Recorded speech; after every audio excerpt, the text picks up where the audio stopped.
Hi, I'm Mara Webster with In Creative Company, and thank you for tuning into one of our talks today. I'm so thrilled today to be joined by the fantastic Benjamin Hollingsworth to talk all about the Netflix series Virgin River. And one of the things I think is so interesting about your character is when we go back and look at him in the first season, so many of his cards and so many details that we now know about him weren't yet revealed.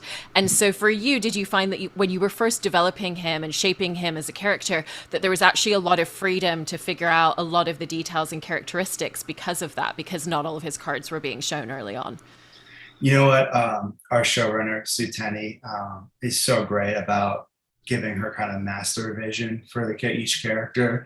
Robin Carr, who wrote the books, of course, this is huge anthology of a series of books that the whole show is based off of. And so, yeah, I did actually have a very nice layout of an idea of like what Brady's full arc would look like. And for me, that's a lot of fun because I can kind of like drop little Easter eggs along the way for people to be like, oh, this makes sense because of this and this and this. And for me, it just ends up being a lot more. I can do a lot more, make things a little more nuanced, and allow the audience to kind of lean in and guess about what Brady might be up to next. And there's obviously a lot of details interwoven throughout the show, not just for Brady as a character, but a lot Yeah. of the interpersonal dynamics in terms of him being a Marine vet and how that comes into play. And I was interested in how you continue to use that detail and a lot of his history in that realm for a lot of the motivations for actions that he makes or how he responds to certain situations, both in terms of the actions and the emotions for him. No, you bring up a great point. I think when someone comes from the Marines, they essentially go through this massive experience that transforms their life, and the people that they go there with often become their new family in a certain sense, and that's really what Jack is to Brady. He's kind of like the big brother he never had, and same with Preacher. He's kind of the middle child he didn't get along with, and so it's this really nice dynamic that we get to play. And I think when you go, especially Brady, who grew up, in my opinion, without structure and rules and guidance, and he gets put into the Marines where there's all of that. It's very much do this, and there's just order of things, and it's you're following the code, and then when you get taken out of that and put into real life, a lot of people have a hard time adjusting to that. And their relationship to power changes, and their relationship to society changes. And for Brady, I don't think he really ever comes to terms about where he fits in that spectrum. And that's where a lot of the struggles come from in the show.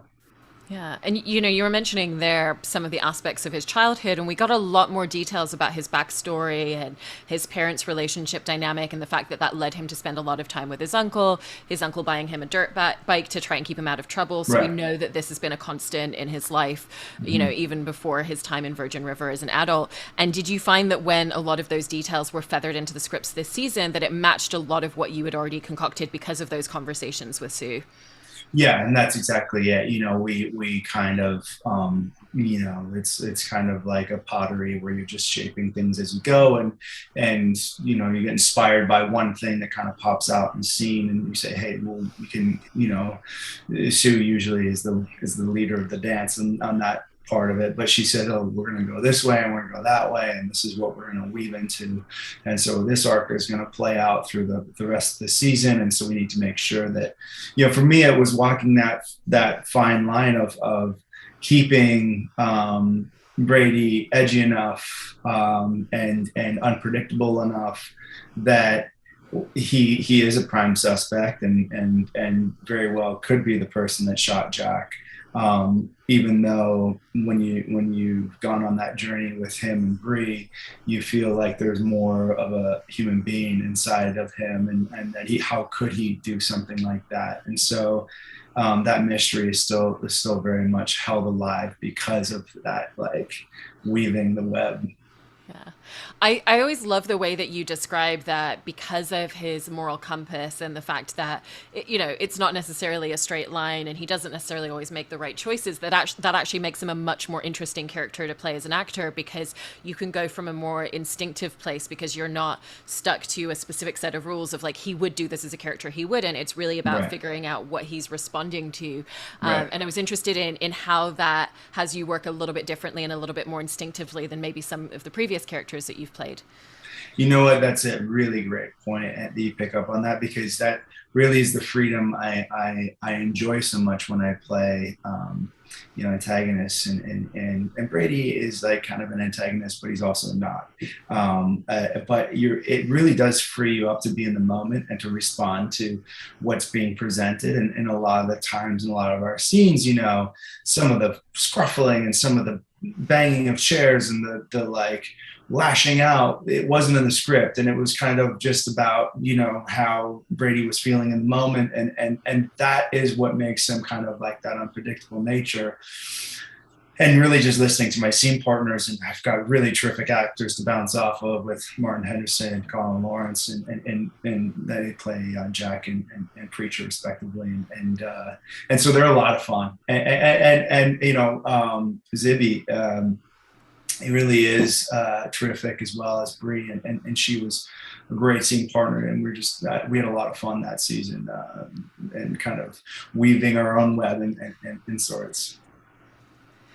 To that point as well, do you find that you're looking to your scene partners in a different way, but also a lot of the circumstances and situations around him differently because he is such a reactive character and a lot of his actions come based off situations and other people's actions around him rather than something that he's necessarily been thinking about and forward planning as much?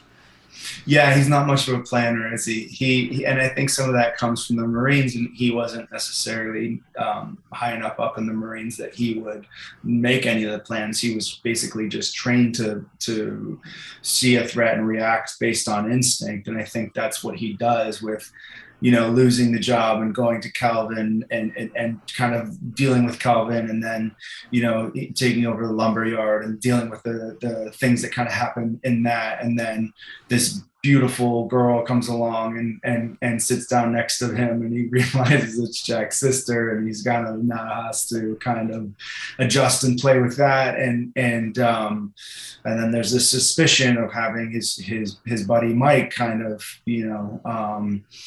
think that he's a suspect, and believe that he really shot Jack and arrest him. And there's all this kind of like, he just feels like he's the character that's swimming upstream in the river. Like he's constantly going against the flow. And I feel like the reason why people might sympathize with Brady is because of all the kind of stuff that happens to him along the way.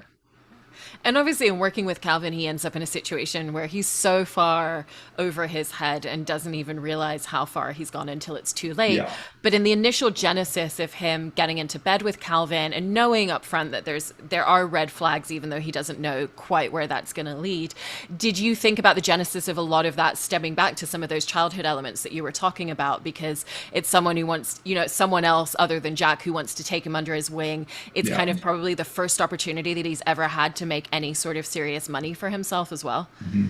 Yeah, I mean, I think you nailed it on the head. Like he needs a figure of authority in his life, and I think as much as he wants to be that authority figure, and taking over the lumberyard was his first kind of step towards doing it for himself. Initially, when Jack shunned him, he went to Calvin because there was that kind of like, come with me, I'll show you what to do, I'll take care of you.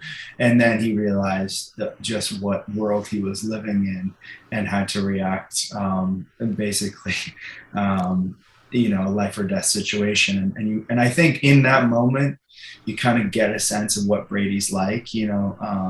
He's capable of a lot more than people in Virgin River give him credit for. He's constantly underestimated, I think, and we'll see a little bit more of that in season 3.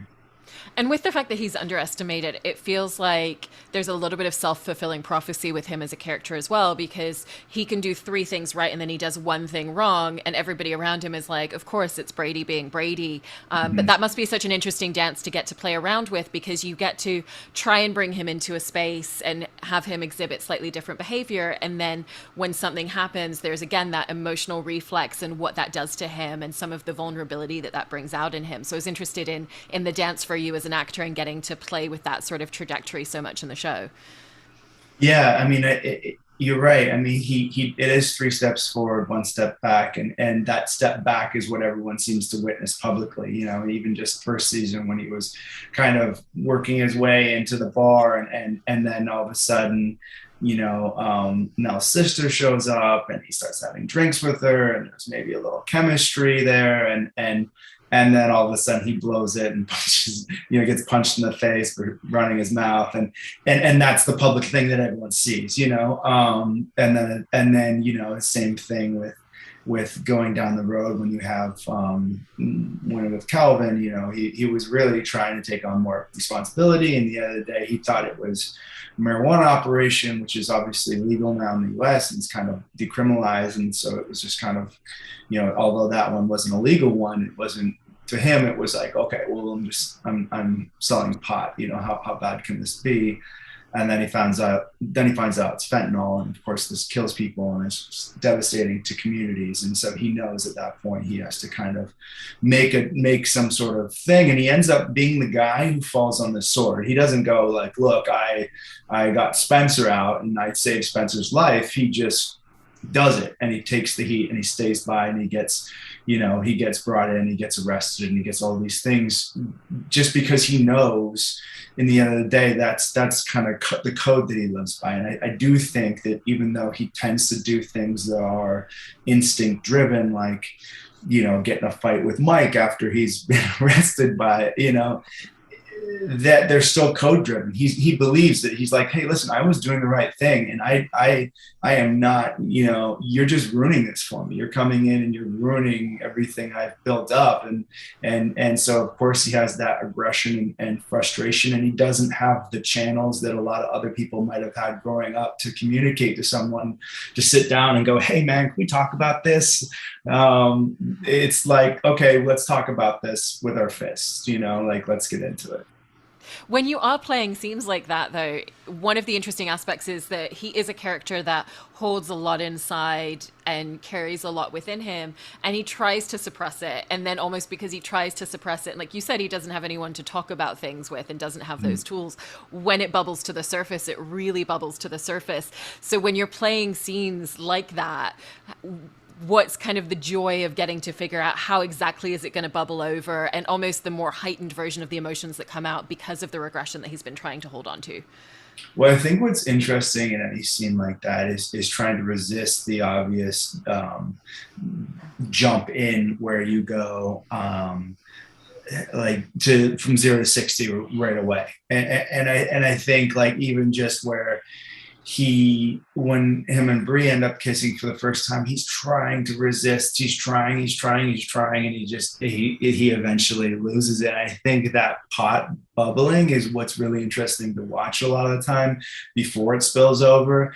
And I think that as an actor, you always try and play that beat last. You try and push it and push it and push it until then it happens. And when it happens, then it's explosive. And that's really interesting. It's like seeing a car accident in slow motion. It's like, it's going to happen. Then and then you speed it up for the accident. It's interesting to watch. It's really, really fun to play. And you do it different ways. I mean, I often give the director a little bit of choice when I work about saying, hey, why don't we just, do this version, and then we'll do that one, and we'll see which one kind of works, and we'll get both on camera. Like, I don't want to play around with it too much in rehearsal. I usually say like, hey, let's get into this as quick as we can so we can play around within, instead of like setting one thing and just doing it over and over and over again. Of course, everything we do is within the realm of Brady, but there's definitely different options I like to present. And within his dynamic with Jack, even though the two of them have become very separate to each other relationship dynamic wise, it still always feels like Jack's very present to him, and that ultimately in a lot of situations Jack still is the compass and the standard which he's trying to hold himself to.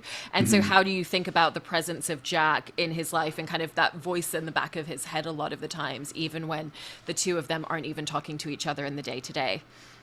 Yeah, I mean, I think that's just it. What's really great he's constantly trying to seek approval of Jack. It's when he goes in, he's like, "Look how much money I'm making," or "Look at I'm like doing this, or I'm taking over the lumber yard, or I'm now on the straight and narrow." And Jack's like, "So what, man? Like, big deal is you're becoming a citizen. Great, like welcome to normal life."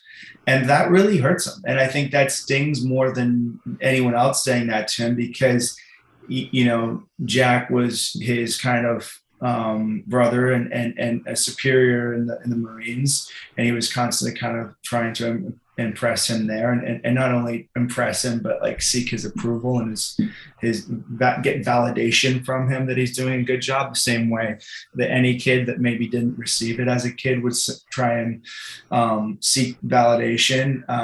My kids do it all the time. Look, Dad, look what I did. Like, it's not really just enough to do it. You want to be able to say to someone like, "Is this good? Is this good? This is good, right?" And Jack's that person for Brady, and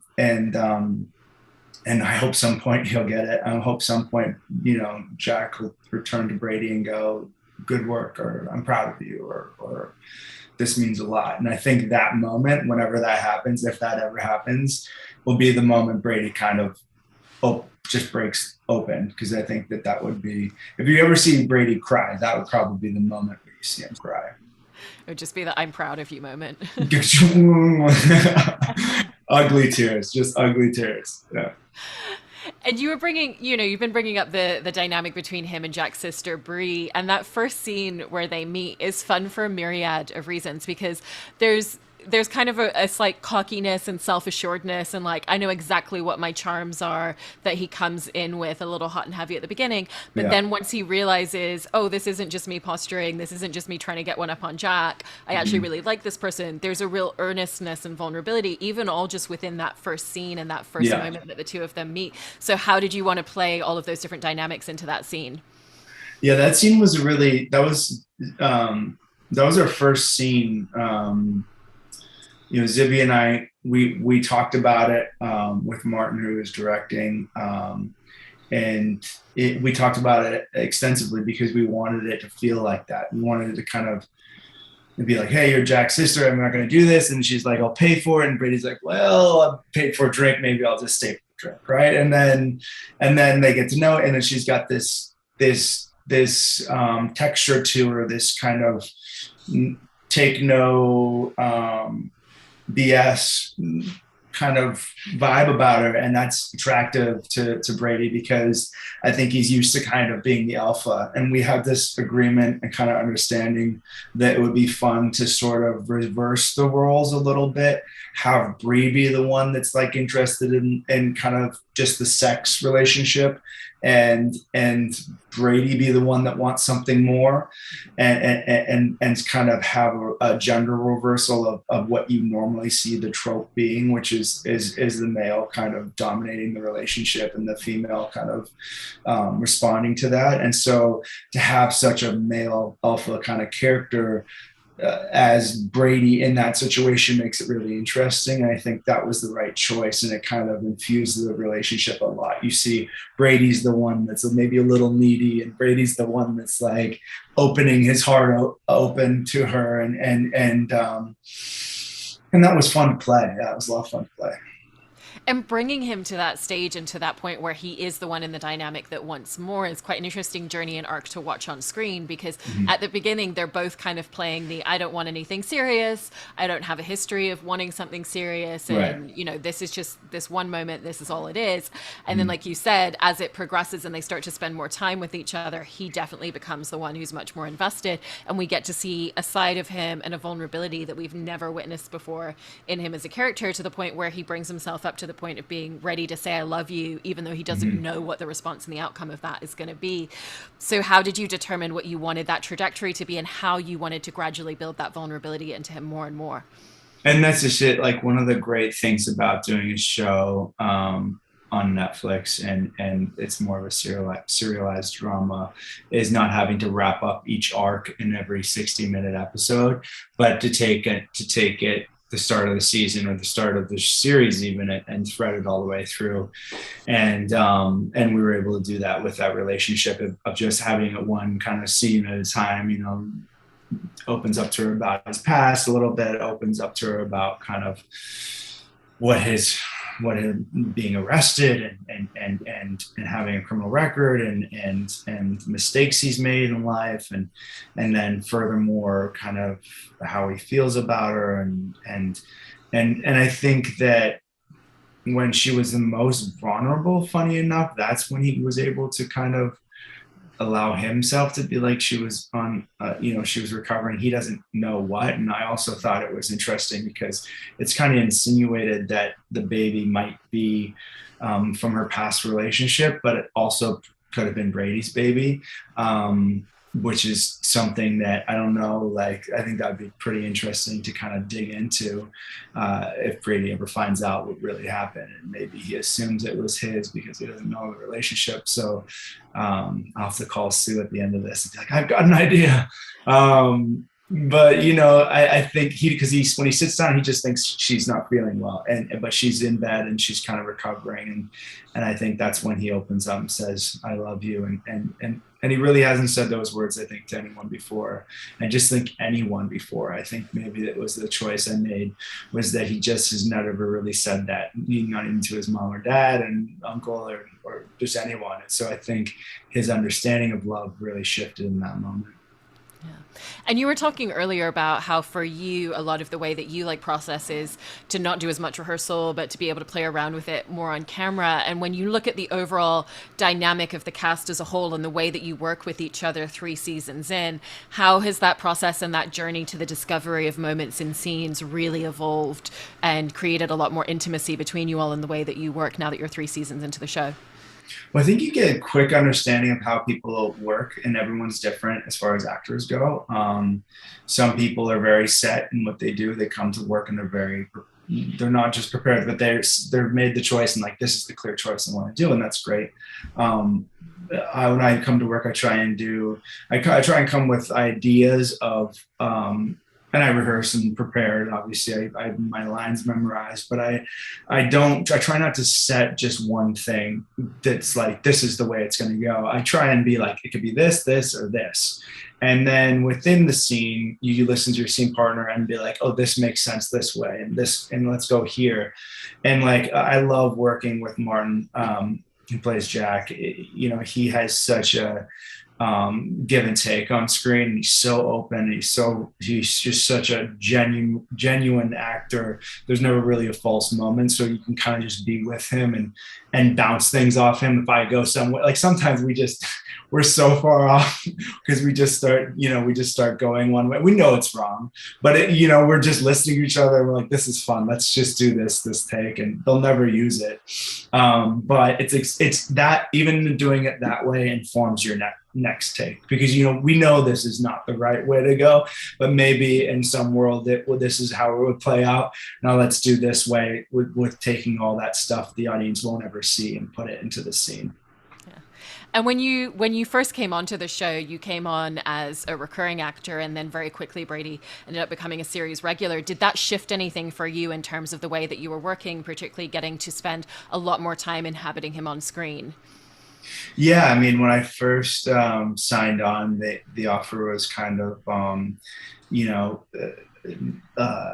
reoccurring role, and I just finished Code Black, and wasn't sure about what was going to be the next step, and as I started working in the show, I really liked it. I really liked the people, and I loved the showrunner Sue, and she had this vision for the character, and I kind of started getting just other interests from other shows on different things, and we kind of had to make a decision, and I made a decision based on the showrunner and the material and the cast, and also what I wanted to do with the character. I didn't want to just leave it being this kind of one-dimensional.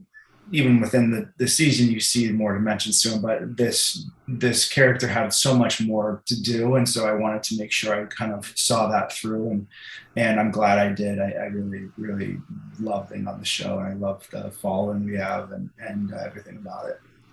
I especially love everything that you've been able to explore within him this season. And thank you so much for sharing all of this, Benjamin. Yeah, it's been a pleasure. Thank you.